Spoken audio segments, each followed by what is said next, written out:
Sir Crispin, I was wondering what you thought of the entry on the Pro Veritas blog comparing the director to Pol Pot. Yes, the blogger has compared the director to the Khmer Rouge leader Pol Pot. What do you feel about the comparison? It was totally unwarranted, very unkind. I would have been deeply offended if I'd been Pol Pot. Nevertheless, there are similarities between the two regimes.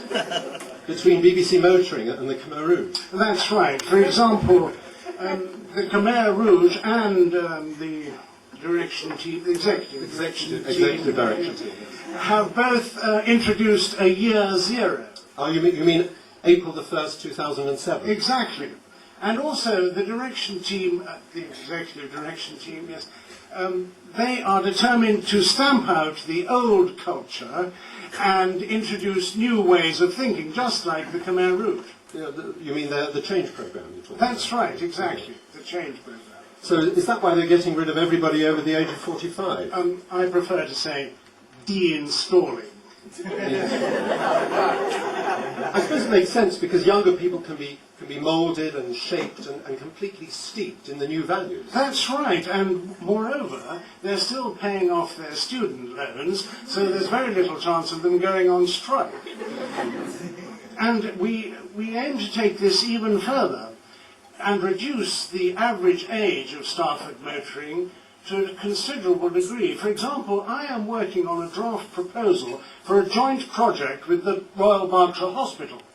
The Royal Berkshire Hospital. I don't quite see the connection. If the project gets the green light, then we shall be able to screen pregnant women in order to spot potential BBC Motoring staff at a much earlier stage than at present.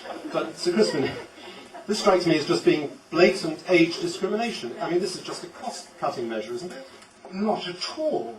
The BBC has been told to increase its diversity, and many of us feel that for many years, up to now, the BBC has been discriminating against the pre-born. Okay. And like the Khmer Rouge, I gather you also believe in rehabilitating. Yes, indeed we do. Indeed we do.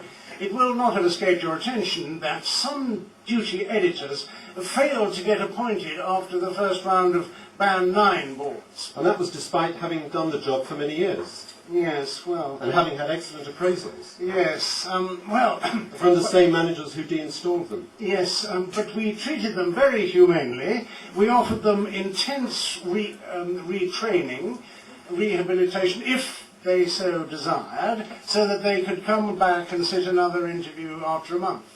Once they'd learnt the right answers? Once they had provided proof that they recognised the error of their ways and saw their way to abandoning their old ways and loving and appreciating everything that senior management had ever done for them. That seems fair enough. Oh, by the way, is that rather attractive clarinet player still around? Well, actually, we have two of them now. Which one did you mean? I meant the one with the come-hither look in her eyes and the exotic foreign accent. Actually, she's from Belfast. Oh, well, not to worry. Let's have another question, please.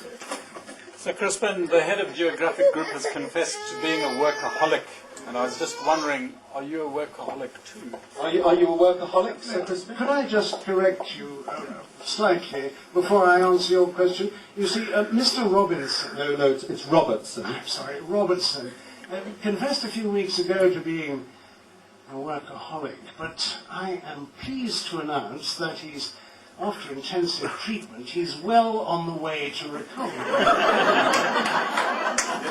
He's still convalescing, he's not quite there yet. The questioner actually asked if you were a workaholic. Oh yes, indeed I am. In fact, the taxpayer can rest assured that the BBC is receiving excellent value for money. Well, we know you've been behind many of the changes here, the changes in occupational health and in management jargon. Management jargon? Yes. You mean corporate language enhancement. I'm sorry, corporate language enhancement. Are you responsible for any other change? Yes, changing the name of the listening room. No, I thought that was Peter Robertson. I mean, didn't he change it to the operations room? Ah, yes, but that was a few months ago. You see, it occurred to me last week that now there are very few operations of any sort going on there at all because all the staff are leaving. So you've changed the name again? That's right. From next week it will be known as the Departure Lounge.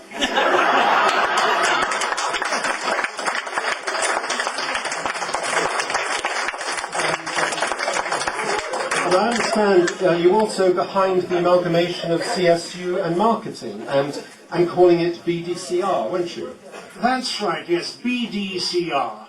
Brian's department, but contact Rosie. And I understand you were also behind the more controversial changes to the selection process for the new Band 8 and 9 job. You're referring to the competency questions, I take it? Well, they have caused great unhappiness, haven't they? I mean, I think it would be fair to say that staff are actually up in arms. Well, not all my questions were accepted, you know. By the direction board. by the executive direction. Executive direction board. I'm so sorry, I really must get it right. I mean, they're two completely different things. I mean, entirely different body of people. Exactly, and entirely different salaries as well. Yes. But anyway, so you've no idea why your questions were turned down? No, I've no idea, no. Well, I've got one of them here, Sir Crispin, if I can read it to you. If you were a vegetable in the staff canteen, would you prefer to be boiled, sautéed or grilled? Yes, I was rather pleased with that one, actually. With respect, Sir Crispin, it's frankly plain silly, isn't it? No, not at all. It's creative, simple and open. I see. But not digital. We've time for one last question.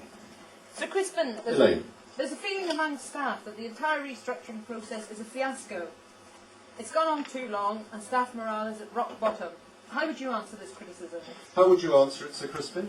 We are confident that at the end of the 9th preference exercise, we shall be in a position by the middle of December to tell all staff about their fate, with the results to be announced in accordance with standard current BBC practice by a text message on the evening of December the 24th.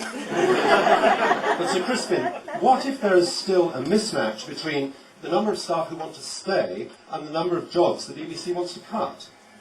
Well, we are hopeful that some of the more chronologically gifted members of staff may change their minds about leaving. When you say chronologically gifted, do you mean older members of staff? That's right. We are now talking about anybody over the age of 30. Well, we're hoping that they will do the decent thing. For the good of the business? That's right, for the good of the business. And go quietly. What do I mean? Voluntarily. Voluntarily, that's right. But just supposing that at the end of the 9th preference exercise, we still have 2 more people more than management require. Oh, well, in that case, those 2 individuals would be invited to an extraordinary briefing launch for all staff. In front of the video wall. That's right, in front of the video wall, and then shot in the back of the neck.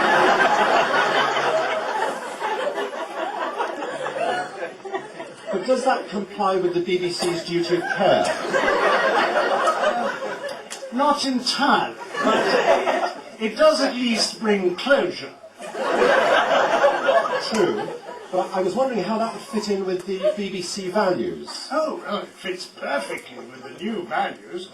Creative, simple, open. And what about digital? Oh, definitely digital.